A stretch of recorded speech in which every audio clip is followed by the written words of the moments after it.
today we're going to cover finding and working on a team and how to do that, which is actually a really complicated and difficult part of the entrepreneurial journey. There's a lot of ups and downs with this, and we'll talk about it a lot. Yeah, let's just kick it off. Okay. Real quick note, next week, although the meeting's gonna be a little bit different, as we talked about, like the brunch at our house, it's really important to get that content, because we'll be talking about what a minimal viable product is, which is your entire next semester, what you're gonna be working on. And it's essentially the first testable product that you can create to test your value proposition and to start making iterations and changes for the next steps. If anyone's ever heard of Lean Startup by Eric Ries, it's based off of that book and that kind of guiding philosophy. It's really important to do that, so please try to be there for that. And then we'll talk about your to-do lists over winter break. The end deliverable after winter break is going to be an investor report, is what we're gonna call it, which is gonna be a quick 4-slide summary of what you did over winter break.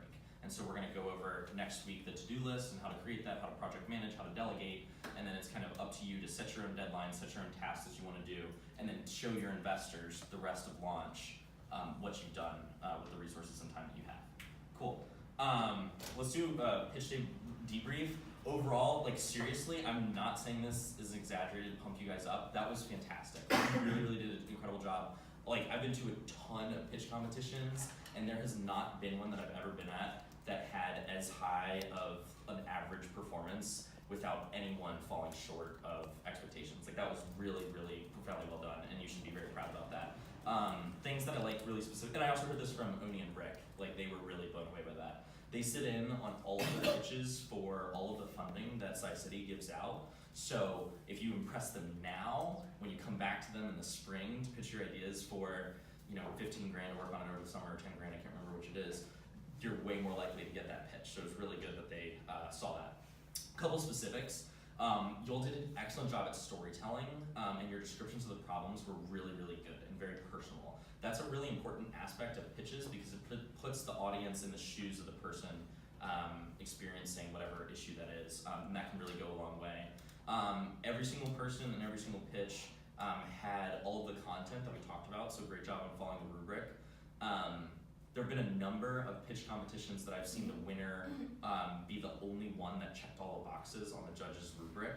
So having that ability to know the rubric really well and check the boxes is really key. Like, you might participate in some pitch competitions that have a $500 cash prize or something, and one of the rubric items may be an itemized list of what you're gonna spend the $500 on.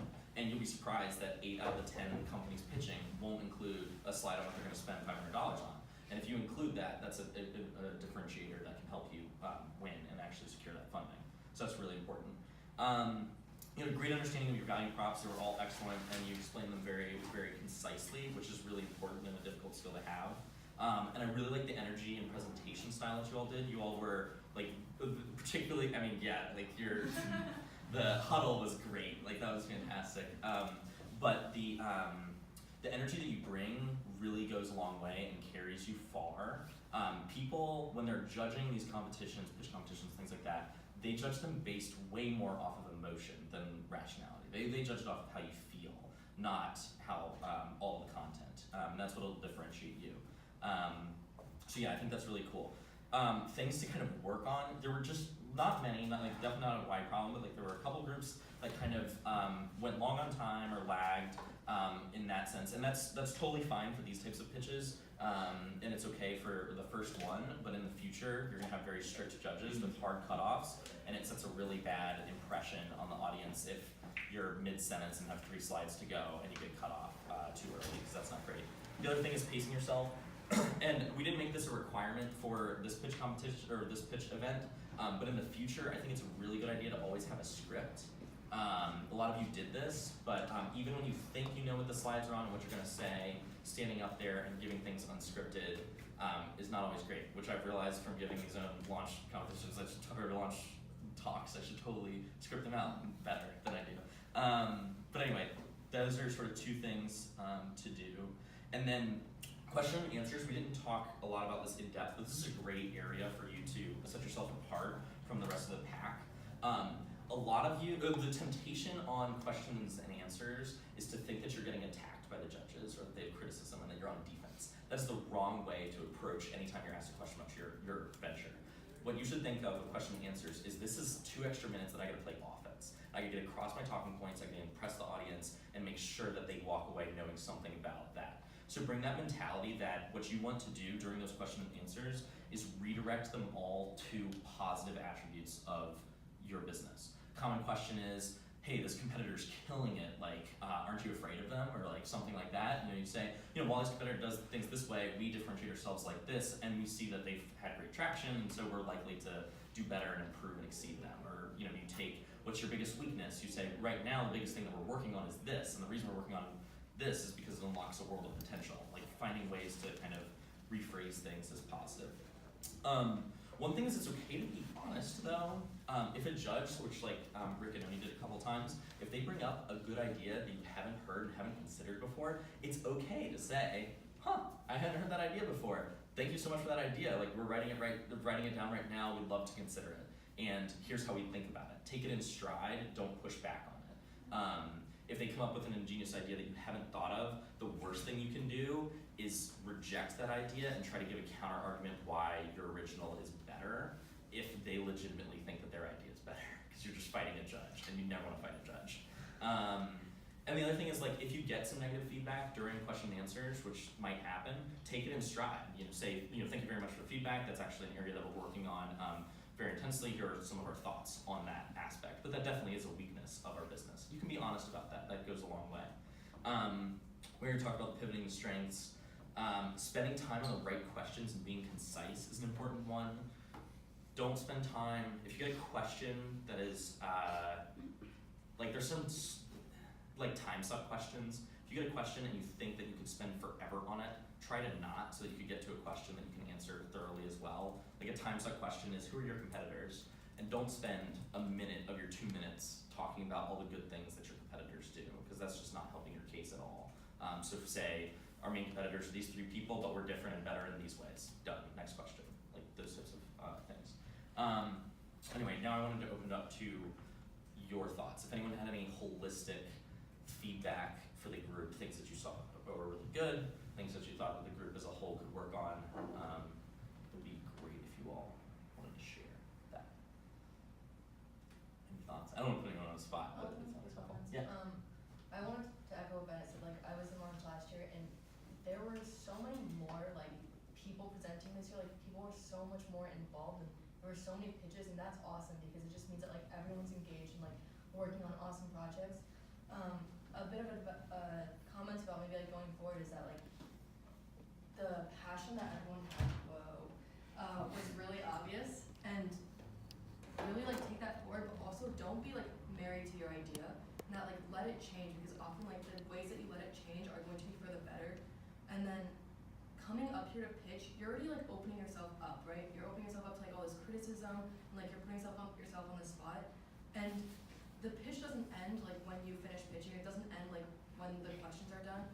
Try to like carry that like openness into like working on the project, like whether someone's like giving you advice or like someone's like maybe even not so nicely being like, I think this part is like bad because, just like carry that same openness that you like brought to the pitch forward, and that will like bring you so far. And also like, we didn't do this for like this particular pitch because it was like a very general pitch that had a script, but in the future when you're pitching for certain things, it doesn't hurt to like try to switch it up, because now you know the fundamentals of like how to pitch.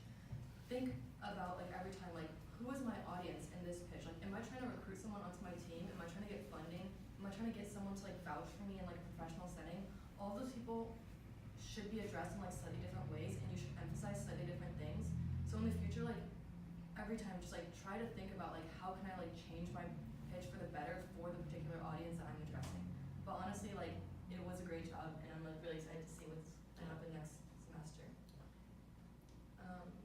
Any other thoughts from the group? Seriously, the floor is open for it.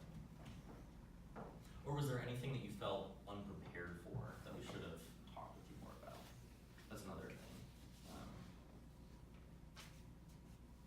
Or if anyone has any lingering concerns about giving pitches in the future. I wish we got a clicker. A clicker? Yeah, I'm sorry about that. That's my fault. But also like a lot of things, like they just like won't have like very basic things. So it's like good to just like be able to take everything in stride. Maybe think about like if I have a clicker, where will I stand? If I'm here, where will I stand? Like how will I like show my MVP if I have to also be stuck behind the podium? Yeah, So that's a good point too. And things will always mess up. Technology always messes up. I was giving a pitch for this NYU pitch competition. It was it was a big audience, a lot of people, and the mic on those like an earpiece mic one. And as soon as I started, it like fell out, like popped out, and like stopped working. And then so had to be like mid pitch, trying to grab like another mic and go off of that. And that rattled me. But it would have been, go into it expecting something like that to happen, I guess. Any other thoughts? Cool. Well, the really exciting outcome of this is every single one of those ideas can be viable for not just an MVP that you could build this next year or this next semester and launch by the end of the spring, but it's also, all of these could legitimately be businesses, and like that's actually true. All of them could work. What's going to make them work now is totally up to you, which is really exciting. Like you've checked off the fundamentals, the opportunities all exist, the competitive landscape exists such that you can create value, and you have the ideas that could really lead to something. And now the kind of success and failure of your business is kind of on you.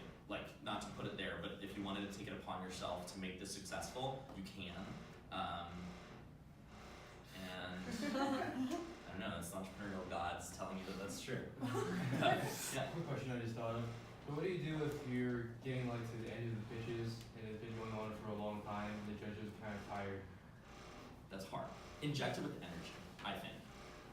A lot of people did a really good job of addressing the fact that like things are going long, and that's fine to do, but I don't think that you want to make that a negative thing. Like, don't say, I'm really sorry for taking up your time and being here today. Just be like, I know it's the end of the night, but here's some energy, like we're coming at you hard. Like that type of energy right there will like reinvigorate people, and they'll remember you, they'll make you laugh, and like we always liked going at the end of pitches because we could see the entire competition. We'd be like, all right, like we're gonna eat tonight. Like this is good. and then like we'd walk in and everyone else would be tired and like all this stuff, and everyone's looking down, and you come in and you just light it up. Like you get really excited and energetic. You go over the top, and then some people they're like, we got first question sometimes is like, you guys are way too energetic. Like you're nuts. And like that was a good thing to have happen. So that's what I do, is overcompensate. I think it also helps that you're an energy bar company. Yeah, that's true. Well, I mean, yeah, do your company. I mean, I guess if you're giving one on, the sleep and things like that, I guess don't be quite. But yeah. Okay. Now we're gonna talk about the content. Okay. I'm Victoria, just pretty blue down on my name. But yeah, like a team, you're all at the point where it's like, some people already have teams, some people are looking for teams, those are all great places to be. And really like a team will kind of make or break a project because like the people are going to make or break the project at this point. And like, here's the reality, to like make any of these projects succeed, which like they genuinely all could, you do have to put in a lot of time. And your team is gonna be the people who you're just gonna be spending a lot of time with. And they're gonna be the people you're gonna be like having really great times with, but also like, who do you think that you can like respectfully disagree with? Who do you think you can solve problems with? Because that's gonna be happening a lot too. And so, I think maybe it was Matt from last year, maybe it was you, that said like, being co-founders with someone is like having a relationship without any of the benefits. So, for what it's worth, it's kind of true. Matt said that. I was like, I don't think you would have said that. But that stuck with me. Yeah, no, that's true. I mean, Matt and Andre, my other co-founders, are living and working together, and they work out together and they eat together. So they spend literally more time than a married couple together. They just sleep and shower separately. That's the only thing. I had to share a bed with Andre for a summer though, so like, it goes a long way. It's super hard though. There's a lot of difficulties. Of course, there's the famous, entrepreneurial team breakups. Who can name the entrepreneurs in this photo? Steve Wozniak and Steve Jobs. That's not Wozniak and Jobs, the other big tech company. Who's on the right? Come on, this is an easy name. Come on. Really familiar, yeah. What company, at least? Microsoft, yes, thank you, yes. Yeah. They actually got into an argument about equity shares Bill Gates was still in college, and he was like, I really need 60% of this company, and then they had an argument over it. I mean, they worked together, but they had a very rough and rocky relationship all the way through. And then of course you have this guy on the left. Social network. Yeah, or who's that guy? Mark Zuckerberg. Right, there you go. Or I guess it's Jesse. Yeah. Yeah. Okay.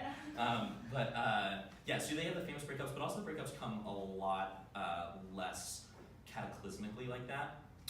So for me, when we originally started Verb, we had a large team. A lot of people kind of fizzled out and dropped just because they got overwhelmed with work or something like that. And then it became me, Matt, and Andre, sort of the core three. But we didn't know anything about marketing and branding, so we brought on a fourth person who was a senior at Yale at the time. Matt and Andre were juniors, and I was a sophomore. Yeah, that's it. And then his name was Isaac. And Isaac then worked with us for 13 months, and he graduated, and we paid him a full-time salary. We lived together over the summer, and he branded our first product and worked really well with us at that time. But we came to the realization that he was really like dragging the team down, in that we could not work well together, the four of us. And it was a really, really hard realization to be working with someone and realize this moment, and someone that you knew really well personally. And so actually, I guess it would have been exactly a year ago from 6 days from now. Yeah, I still remember the date, December 9th last year. Isaac was working full time, living in New Haven. He'd given up jobs to work for Verb, and had, the equity in the company. But we called him downstairs to meet in the second floor conference room. We'd called up our lawyers beforehand, and we had I read him a letter and was like, you're fired, 2 weeks, here's the deal, find a job. And that's like the hardest thing in the world to do. Like it really, that shook me, it was very emotional and very hard to do. And then he left, and to this day we haven't said a word to each other. And it's it's a significant kind of breakup and moment. The good news out of that moment is that we came together as a team, and we really propelled ourselves forward, and we unleashed kind of our actual abilities to work productively, work well together. And we realized things which we'll talk about later in this presentation, that what wasn't working. But just know a couple lessons kind of from that is team is really hard, and it actually does come down to people and working with people, and it can mean a lot. It's really kind of like fostering a relationship. You really need to respect the people involved. It needs to matter to you. Another one is that if it doesn't work out professionally, that is okay, and you can make that decision, and you can end professional relationships in entrepreneurship, and it will be okay. It happens frequently, and so don't go into it thinking that you have to be that it's this venture and this co-founder, or none of the two. Sometimes it doesn't work out that way. And the other thing is that when you're looking for co-founders, be thinking a lot about how they're going to impact you throughout the duration of your business. We'll talk about it more in a bit, but that was kind of on the hard side. Is this your slide? Yeah. Yeah. But I think from that talk, it seemed a little high pressure. Don't feel like it's high pressure because you're not here to don't try to find the perfect person, because to be honest, there's no perfect person. Okay? These are the people that you're gonna grow together with, and oftentimes you're gonna have to give people the benefit of the doubt in the beginning, because really none of us are the people that people actually running billion-dollar companies would be yeah, I'm gonna put you on my management team, but you grow together and become capable of all those things. And there's all these things about how to go into these kinds of professional relationships, but a really good way to kind of suss out if someone will be a good fit is give them some responsibility and just see how they react to that, see how those things get done, and if there's any conflict, if you guys can deal with that. And those are all just good ways to get things started. And also ideas and people are not necessarily tied, which it seems like they are in the beginning. It seems like once you create a team, and a team was born from a certain group of people, that those ideas and those people are 100% linked. And a lot of those times that team and that idea do become each other, but that also doesn't have to happen. Ideas can exist outside of people, and so don't freak out too much about the perfect team. One part on this is the first bullet. I should have phrased it a little bit better. But do the work to pull others in. Oftentimes you'll find that there's a difference in your dedication to a project and your co-founder's dedication to a project, and that's going to fluctuate throughout the entire duration of your startup's life. The way to make someone fall in love with your project is hard at it and show a lot of progress. And don't do it selfishly. Don't go to them every single time, say like, I'm putting in all this work, you're not putting in all this work, but put in a lot of work because you love it and you care about it, and you'll build something that will pull other people to it, and you'll create momentum, and then other people will build off of that. Like candidly at the beginning, like Matt really like carried the team with him. Like Matt worked on it so hard at the very, very beginning when there was nothing to it, that Andre and I felt drawn in, and that we ended up making it work. On a very different note, can anyone name these pop culture references? Good Will Hunting. Yeah, Okay, Good good. Good Will Hunting. I was making sure. Love Actually, right? Yeah, it's Love Actually. Middle. And name a song that Marvin Gaye and Tammy Terrell did together. Yeah. Okay. And Really there's obscure one. no. There's just like they have like this. If you need like romantic songs, this album is fantastic. So you should look into it. They're really good. They're really good. Precious Love is a great one. And can I just Okay. make And then the good side is you can make friends for life. And I just wanted this slide, which is kind of a funny one, of the three of us. So I don't know, you kind of get to know people better than you wish you did over the course of it. But it's fun, and yeah. So that's that was in our house in Austin. Kind of an aside, like back to the last slide a little bit. In the beginning, like it can be tempting sometimes, especially when you're like frustrated, tired, feel like you're not making progress, feel like maybe someone's doing more work. Do not get like competitive about work, because that will like kill you as a group. Like I've seen just like things just fall apart because someone's like, I'm doing like 75% of work, you're doing 25%, but like we're sharing equal credit. In the early days, as long as like just try to like foster commitment and foster like passion for the project, and those other things will hopefully fall into place. On that note, do not talk about equity for a really long time. It's no offense, your ideas are worth literally $0 at this point. So there's nothing to fight over. You do not need to have the conversation of I'm getting 50, you're getting 50 at this stage, because you will have that conversation later, like post revenue or post beginning of that, when you have to incorporate or something like that. And it'll be a collaborative discussion. It's not going to be a knife fight. So don't have that conversation earlier. And you also don't need to assign like I'm CEO and you're CMO. Like that's not important. What's really important is just collaborating effectively together and working as a team. And it will become obvious who performs better as your CEO or your CTO or your CMO as people grow into their roles, which is really important. And you need to develop that sort of respect for other people's roles. Cool. So like the first thing, when you're like looking for other people, this almost seems a little counterintuitive, but instead of like looking at like other people first, you really need to be like looking at yourself first. What do you need? Like in relationships, look at the other relationships you have in your life, maybe like who you're friends with. How do you guys complement each other? Understand like what you can't put up with, what your strengths are, what you're gonna bring, and what you need other people to bring. And then yeah, pretty much what it says on the slide. And you don't need to be friends with people when you like start out. Like you're not like getting married. What you need to do is be able to like come from a basis of like respect and honesty and open communication, and that will take you a lot further than being friends with people. Yeah. One thing that I want to stress here, these 2 points too, usually it's really good to develop a professional relationship that will then lead to friends. It's sometimes very difficult, it's possible, like can be very difficult to ask your best friend at Yale to start this venture with you. I would not recommend that, just because that can become quite difficult to give them candid feedback and to have disagreements and to have kind of the space you need. That actually is, can be decently important. Then the other thing is, on this point, every single time, particularly at your ages, anyone can learn almost any skill at Yale in 2 years, over the course of 2 years, and become really, really good at something and an expert in it. So what you want to look for and invest in is someone's dedication to learning, someone's hustle, someone's work ethic and ability to think about problems in an interesting way. Not, I need a computer science major because I'm building an app. Does that make sense? You don't need the skills and qualifications right now. That's not the barrier that's holding you back. What's holding you back right now is going to be your hustle, your energy, your willingness to learn, and your willingness to build.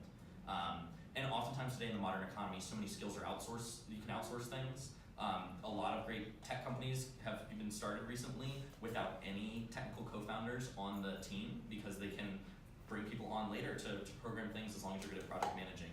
But those types of things carry over. If one of your friends is an econ major, that doesn't mean they should be CFO, is another thing I'm trying to point out. Like you don't need someone who knows anything about accounting at this time. Okay, who knows this pop culture reference? Remember the time? Remember the Titans? Yes. Fun fact: I met the real Coach Boone. He sat next to me at a Carolina basketball game one time. And it was like my life was made. Like it was so. Did you have a conversation? Or Yeah, no, I talked with him for like the entire game, and he Bennett like. included this just so he could tell us. No, that's not. This is my favorite movie of all time. Like it's just such a good movie. But no, he talked about like teaching Denzel Washington how to be him, which was cool. And he had a former player with him, and said that he was actually harder in real life than the movie portrayed him. That was cool. And if you guys know this Yale venture, do you guys know Snack Pass? Mm-hmm. Snack Pass. So Kevin, who started Snack Pass, I think was a physics major, and then Jamie is like a humanities, like not like a CS major at all. And so like their founding team is not of computer science majors, and they have like an app, and they run Y Combinator. So like, don't worry about like particular hard skills right now. Also, Kevin is the real testament to hustle and perseverance all the way through. He tried to start what would eventually become Snack Pass, more than 3 years before Snack Pass launched. They were called Happy Hour. They were called, there was one other name that they had originally. They were just trying to sell like discounted pizzas, and they failed for 3 years, and then came out and launched Snack Pass. And Snack Pass is literally like, they've raised money from literally the best venture capital firm in tech. Like they've done fantastic progress at this time. So all the future is there. Okay. The kind of what to avoid in the relationships is like be honest about yourself and know what you can't work with. If there are certain it is okay to be a little bit particular in entrepreneurship. I know in class group projects you're encouraged to work with everybody and do that all the time, but that's just kind of not the case in entrepreneurship, and that is okay. But what's really important is that you're honest about the things the people that you necessarily can't work with. Maybe it's big egos, or maybe it's folks who do something that irks you or whatever it is. Look out for those things. Make sure that you're honest and you can grow as a person. You can change and you can be more accommodating to that. But you can be honest about those types of things and what to work with. A big thing to know is know what changes and know what doesn't.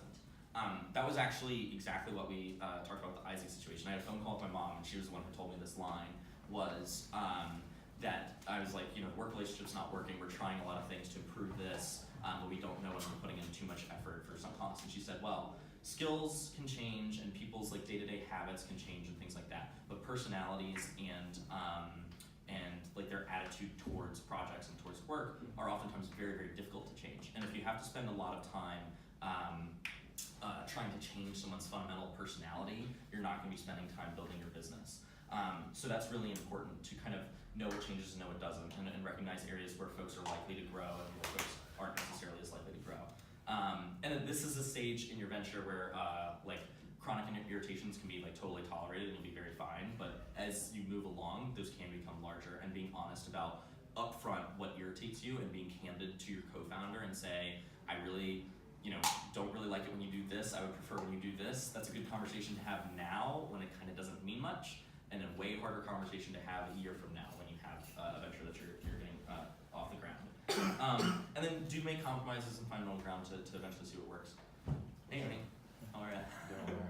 And then the last thing is I do think the article I sent around, while it's decently, it's definitely on the negative side, the article I sent around, but I thought it was really profound thing to read. So if you do get a chance, try and read that.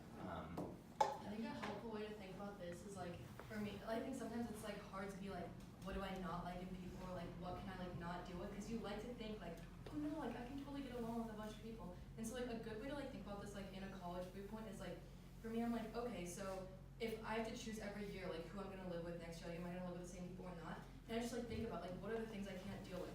I can't deal with like if our floors are always gonna be sticky. Therefore, we probably should not have like the party suite that's like meant to like host parties for the college. I can't deal with people like being loud at like before like 9 a.m. Therefore, like if you're like a really early person, it's just not gonna work out. And you might be a wonderful person, but like this particular relationship is not gonna work out. And to like separate those things, like the way that you might think about like how do I find people I want to live with? Because like you're also gonna be spending a ton of time and becoming really close to the people that you co-found with. Yeah. Cool. Now. And now it's like, how do I actually find someone? And if you like look around the room, there's like not that many people here. And by nature of like how many like really great projects and interesting projects we had pitched, and just like the number of people, not everyone may be able to find like a full team of like co-founders from Launch, and that is totally okay. Like I worked on a project last year. I pitched actually like a year ago from today, not from today. I don't remember dates like that, but like a year ago, and got no interest from Launch. Like no one was like, I want to work with you, and it was basically just like the 2 sentence was we were trying to make like the most user-friendly area rug, and that I was like, I think it's so ridiculous that like everyone has rugs and they're so hard to use, right? Like they're hard to transport, like this huge roll, they're like really hard to clean. And I was like, what if I could make something else like a machine washable and dryable rug that could also be like folded up for like easy transport and storage, and could also be like sold online in like a direct-to-consumer way and just arrive at your doorstep in like a compact box. And I think last year we had a ton of apps, and there was a ton of interest for apps. I guess apps are just like more exciting sometimes. And instead of being like, oh wait, like no one wants to work on this, I was like, where could I possibly find people who might be more interested in like building a consumer solution? And so I went actually to Yale Aerospace, and I was like on a team there. And I was like, hey people, like on my solar plane team, like this is completely unrelated to solar planes, but like if anyone has an extra 10 minutes after a meeting, I have like a cool idea that I think maybe someone will be interested in. And I pitched, and 2 people were like, yeah, sounds pretty cool, like I'd be willing to like work with you for a while and like check it out. And one of the guys probably like came to meetings for like 2 weeks and then was like, whatever. And then the other guy is like the person I worked with for like the rest of the year on the project. And so like there's so many other ways to like find people to work on with, and just because like you don't get interest here does not mean that there are not people interested in it. You're just probably not targeting the right audience, and you can do all these things that we have up here. Look for student organizations. You can literally just email the president of student organizations and be like, hey, like can you forward this email to your club and give like a really short pitch. And that pitch should be like the most interesting part. Like people don't care about like how you're gonna make money in like 5 years or like necessarily all the nitty gritty. Tell them like why this is gonna be a really, really exciting thing to work on, and like the best parts of your project, and like why you want them to work on it, and like the cool things that they can do, and hope, and like ways to contact you, and you could totally find someone that way. Yeah, to you. I just want to add on that note regarding elevator pitches. There's a very good reason why they're called elevator pitches, is because they're meant to be so short you could deliver them in an elevator ride just a few floors up. And this is one of those pitches that Bennett was talking about before, whereas we had our pitch night and that was one type of pitch. We went through a lot of different details in front of a big audience. An elevator pitch can be based on that. It takes a lot of like the Simon Sinek why, how, what kind of methodology, but it is a very different animal, and you will need to practice it to get really good at it. So I wouldn't be discouraged if you go out and talk to people, and maybe the first few times you try it, they don't really show that bright interest right away, or maybe not. They're maybe not even interested in the end. But if you keep going with it and you really keep refining your pitch, that's going to be a large part of what influences whether or not the people you're talking to really get that spark in their eye from your idea, and then later on join your team. Are there any questions on where to find somebody, or any, are there any other questions on kind of the team approach? This is a little bit of a fuzzy, fluffy lesson. There's not a lot of like hard definitions and things like that, but this is something to be thoughtful about, which is why we wanted to spend a whole week on it, is that you go about it thinking about it properly. Yeah. At this stage, like how many people do you recommend to Great have on your team? Great question. We definitely should have included that in the presentation, so thank you for bringing that up. At this time, really, whatever is going to make it viable. It is okay to be working alone for a while. There are solo founders for a good while until you have a developed MVP and you know exactly what you want, what you need someone else's help for. That's totally fine. I would really not go bigger than 4. I don't think I've ever seen a successful pre-launch stage venture that started with a group of people more than 4. I definitely wouldn't try to like expand. Like if you have one person that you love working with, you don't need to try and find another person right now. Like you can work with that person for a good while. But if you realize that, hey, I really do need someone to bounce ideas off of, or to work with them in a different way, like I really like to bring someone on. That brings up a good point that you don't have to bring someone on as like a full-time co-founder right now too. Like you don't have to say, hey, here's my idea, co-found this business and spend 10 years of your life working on it with me. Like that doesn't, they don't need to say yes to that. Just say, hey, I would really love it if we could meet over brunch on Saturday and talk about this idea more and get your thoughts. And if they have a great conversation on that Saturday and they say, oh, I'd really like to, talk to you about it again next week. Meet up again for coffee next week and talk about it again and say, hey, how about we do these to-dos together? Or not together, or whatever, and you can come back in a week and meet that way, and you can allow that relationship to build like that. It doesn't have to be kind of like jump into the deep end immediately. Yeah, it kind of, like the parallel of like dating or whatever, I guess is kind of trite and cliche, but it a little bit is, like in the sense that you don't have to propose to someone on the first date. You can, you can get to know them, you can take your time, and that's okay. All right. Any other questions? Moral of the story, Yale students are afraid. True. This is also a great time to find people because it's first year. Folks are only going to get busier from here, believe it or not, and their commitments are going to become more solid to what they do. So just start putting out your feelers. Make sure that folks know about your idea at least. Any other questions about team? The one thing I would advise against for like a solo venture is that like it is so hard to keep yourself, like just yourself, accountable when you're really busy, and like everyone here will be really busy. Like we're at Yale, that's like the nature of things. And when you have like an application due at midnight, but you also make your pieces and your essays, it's so easy to just like let this application go and then like let something else go. And when you have a team and you guys both like commit to like a deadline, it is so much